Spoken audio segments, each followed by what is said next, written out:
Hello, this is Brian Rowe with Mythic MTG Tech here today talking about a new project that I'm launching and some tips for getting better at Magic. Do you want to get better at Magic? I certainly do, and I know that the best way to do that, or to do that in pretty much any game, is to work with other people. Currently, there is this gap between the really basic introductory stuff that's out there and the pro metagame high end content. This giant river is sitting in the middle of those two, and there's not a lot of people creating content or community for moving from how do I play Magic to how do I become a pro. Now I know there's a few exceptions out there. Melissa DeToro and Reed Duke have written some great articles that are really in that middle space, trying to move people up to a high level of play.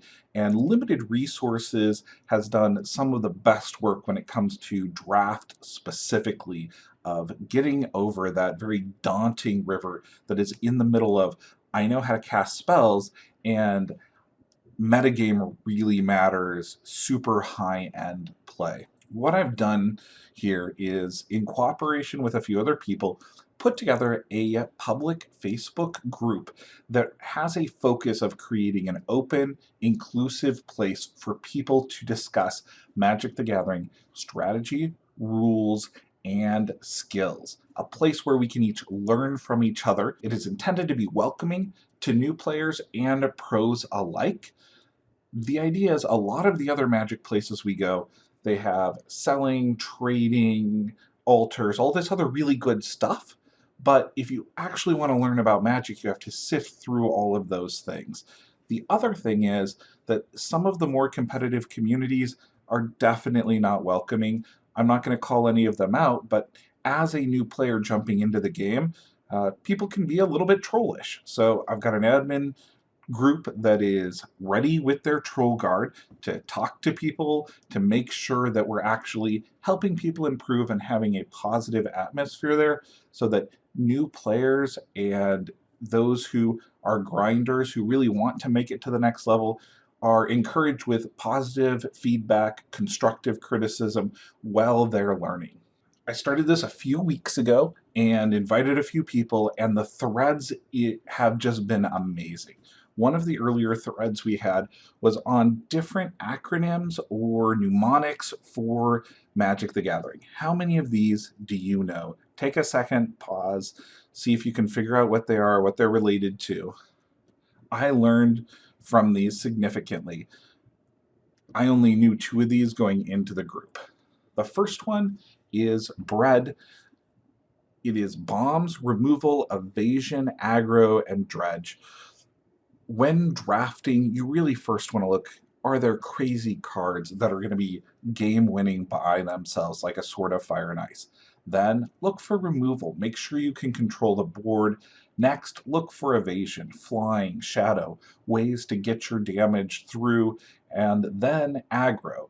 Now, this is a general rule. Each set is going to have its own specific meta, but if you take this general rule and apply it to a brand new set, it puts you 30–40% above the curve when trying to evaluate the set generally, and gets you off the ground for drafting. Similarly, DET is an amazing acronym to remember what protection does. That it covers damage, equipment, enchantments, fortifications, blocking. Things that have protection cannot be blocked by those things that have those qualities. And finally, targeting. So it stops a Doomblade but not a Wrath of God, because Doomblade is directly targeting. Understanding more in depth protection will translate into multiple wins for you. Next one is one that I had never heard of, and this is one of the toughest things in Magic to remember. Cops and Cons in Texas type colorful alibis powerfully. This is the layer system. This is how multiple effects are applied to a single creature. Copy, control, text, type, color, abilities, power, and toughness. And then layer 7 actually has 5 different subsects to it. There are often times in games where multiple of these effects are playing on a single creature, and you have to figure out what order they go in to determine the outcome of a particular set of circumstances. This could be a video in and of itself, but this little mnemonic is very helpful for remembering each of those layers. Last one here is not an allusion to Alice in Wonderland. It is all crazy teens have tried magic pills, is how to cast a spell, announce, choose, targets, how to divide, total costs, mana abilities activate, pay costs. And we had a really good discussion around casting spells generally. This wonderful article by Justin Turner came up in that discussion. I strongly recommend it. It goes through a lot of misconceptions about how you cast spells and each step that you need to know in casting spells. This is another one of those things that can save you games and save you needing to call a judge all the time. Knowing the outcome of a particular situation without having to call a judge is extremely important. Another topic that came up was draft spreadsheets. Why are these important? Where can I find one? This is really taking draft to the next level beyond just that bombs, removal, evasion, and looking at a particular set that has been analyzed by the pros, analyzed by Limited Resources or Channel Fireball or Star City Games, and then looking at that spreadsheet and seeing where different cards are.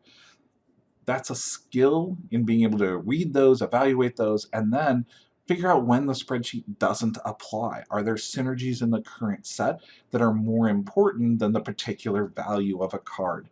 This type of mid-range content, moving people from one step of improving to the next, is really what the group is all about. We're doing occasional kind of pick one, pack ones, except in a little bit more of a discussion format, looking at a particular pack and choosing the top 3 cards from that pack, and then discussing why those cards are good or bad. We've got a wide range of players from novice to pro, and the discussion that happens around these packs is as important as which is the best card. It's very easy to get a quick list of this is what a spreadsheet might say. It's much more interesting when you have that group of peers to discuss the top picks from a particular pack and figure out why particular individuals make the choices they do. There's an opportunity in this group to get feedback on decks that you're building. This is not a particular format specific deck, so decks may be from any format, but it is a group of people who are interested in being critical and helpful as you're building decks. Additionally, we need your help to improve improving at Magic. We need judges, we need strong players, and we need new players, inquisitive individuals who are willing to ask those questions and aren't afraid to ask questions. It's okay to join the group and just lurk and learn, but the more interaction there is there, the more we can learn from each other. If you're interested in diving in farther with Magic the Gathering and improving your game, please subscribe to the channel, join the Facebook group. I hope to see you all there. Thank you to everybody who's over on Patreon making Mythic MTG Tech possible. I greatly appreciate it. It's Cops and Cons in Texas. Type colorfully.